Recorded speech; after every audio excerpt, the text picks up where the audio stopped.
स्वागत है आपका हमारे चैनल में। आज हम आपको सावन सोमवार व्रत की कथा सुनाएंगे। शुरू करते हैं।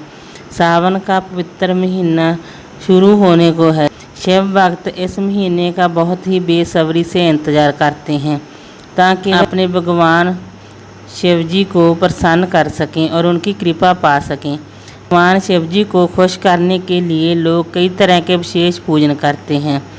कई भक्तगण सावन के पूरे माह ही व्रत करते हैं तो कई केवल सावन सोमवार का व्रत करते हैं। ऐसे में अगर आप किसी कारण व्रत नहीं कर पा रहे तो व्रत की कथा जरूर पढ़ें या किसी से सुनें। अब शुरू करते हैं सावन सोमवार व्रत की कथा। कथा के अनुसार अमरपुर नगर में एक धनी व्यापारी रहता था और वह बहुत बड़ा शिव भक्त था, लेकिन वह बहुत दुखी रहता था क्योंकि उस व्यापारी का कोई पुत्र नहीं था। दिन रात उसे एक ही चिंता सताती रहती थी, उसकी मृत्यु के बाद उसके इतने बड़े व्यापार और धन संपत्ति को कौन संभालेगा। पुत्र पाने की इच्छा से वह व्यापारी और उसकी पत्नी प्रति सोमवार भगवान शिव जी की व्रत पूजा किया करते थे। उनकी भक्ति देखकर एक दिन पार्वती जी ने भगवान शिव से कहा, हे प्राणनाथ, जय व्यापारी आपका सच्चा भक्त है। कितने दिनों से जय सोमवार का व्रत और पूजा नियमित कर रहा है। भगवान आप इस व्यापारी की मनोकामना अवश्य पूर्ण करें। भगवान शिव जी ने मुस्कुराते हुए कहा, हे पार्वती, इस संसार में सबको उसके कर्म के अनुसार फल की प्राप्ति होती है। प्राणी जैसा कर्म करते हैं उन्हें वैसा ही फल प्राप्त होता है। इसके बावजूद पार्वती जी नहीं मानी। उन्होंने आग्रह करते हुए कहा कि आपको इस व्यापारी की इच्छा पूरी करनी ही पड़ेगी। पार्वती का इतना आग्रह देखकर भगवान शिव जी ने कहा, तुम्हारे आग्रह पर मैं इस व्यापारी को पुत्र प्राप्ति का वरदान देता हूँ, लेकिन इसका पुत्र 16 वर्ष से अधिक जीवित नहीं रहेगा। उसी रात भगवान शिव जी ने सपने में उस व्यापारी को दर्शन देकर उसे पुत्र प्राप्ति का वरदान दिया और उसके पुत्र के 16 वर्ष तक जीवित रहने की बात भी बताई।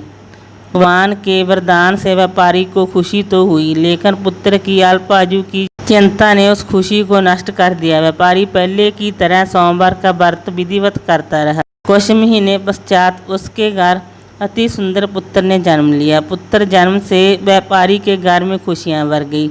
बहुत धूमधाम से पुत्र जन्म का समारोह मनाया गया, लेकिन उस बालक की कम उम्र का रहस्य किसी और को पता नहीं था। जब उसका पुत्र 12 वर्ष का हुआ तो शिक्षा के लिए उसे वाराणसी भेजने का निश्चय हुआ। व्यापारी ने उसके मामा को बुलाया और कहा कि शिक्षा प्राप्त करने के लिए इसे वाराणसी छोड़ाओ। में जहाँ भी रात्रि विश्राम के लिए ठहरते वहीं यज्ञ करते हैं और ब्राह्मणों को भोजन कराते जाएं। लंबी यात्रा के बाद वे लोग एक नगर में पहुँचे तो वहाँ उस नगर के राजा की कन्या का विवाह था। निश्चित समय पर बारात आ गई, लेकिन वर का पिता अपने बेटे की एक आंख से काने होने के कारण बहुत चिंतित था। उसे इस बात का भय सता रहा था कि राजा को इस बात का पता चलने पर कहीं वह विवाह से इनकार ना कर दें, इससे उसकी बदनामी होगी। वर के पिता ने उस अमर बालक को देखा तो उसके मन में एक विचार आया। उसने सोचा, क्यों न इस लड़के को दुल्हा बनाकर राजकुमारी से विवाह करा दूं। विवाह के बाद इसको दान देकर विदा कर दूंगा और राजकुमारी को अपने नगर में ले जाऊंगा। मामा ने दान मिलने के लालच में वर के पिता की बात स्वीकार कर अमर को दुल्हे के वस्त्र पहनाकर राजकुमारी चंद्रिका से विवाह करा दिया। राजा ने बहुत सा दान देकर राजकुमारी को विदा किया।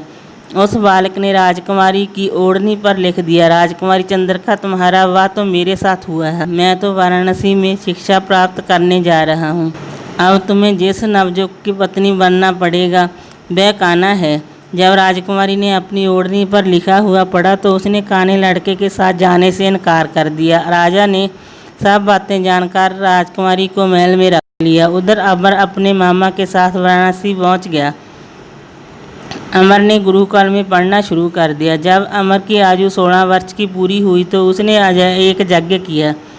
यज्ञ की समाप्ति पर ब्राह्मणों को भोजन कराया और खूब अन्न वस्त्र दान किए। रात को अमर अपने शयन कक्ष में सो गया।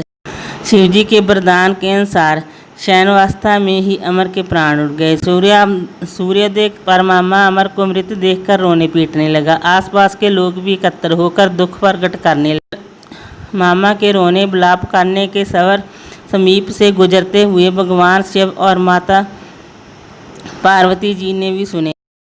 पार्वती जी ने भगवान से कहा, प्राणनाथ, मुझसे इसके रोने की सवर सहन नहीं हो रहे हैं, आप इस व्यक्ति के कष्ट अवश्य दूर करें।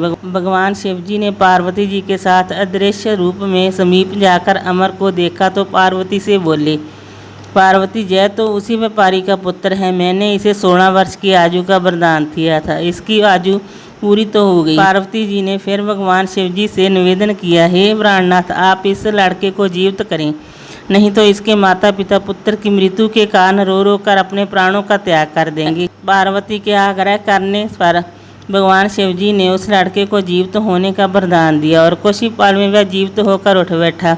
शिक्षा समाप्त करके वह बालक अपने मामा के साथ अपने नगर की ओर चल दिया। दोनों चलते हुए उसी नगर में पहुंचे जहां उसका विवाह हुआ था। उस नगर में भी बालक ने यज्ञ का आयोजन किया। समीप से गुजरते हुए नगर के राजा ने यज्ञ का आयोजन देखा। राजा ने अमर को तुरंत पहचान लिया। यज्ञ समाप्त होने पर राजा अमर और उसके मामा को महल में ले गए। कुछ दिन उन्हें महल में रखकर बहुत सा दान वस्त्र देकर राजकुमारी के साथ विदा किया। मामा ने नगर में पहुंचते ही एक दूत को घर भेजकर अपने आगमन की सूचना दी।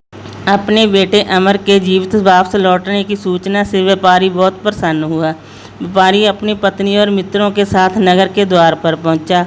अपने बेटे के विवाह का समाचार सुनकर पुत्रवधू राजकुमारी चंद्रिका को देखकर उसकी खुशी का ठिकाना न रहा।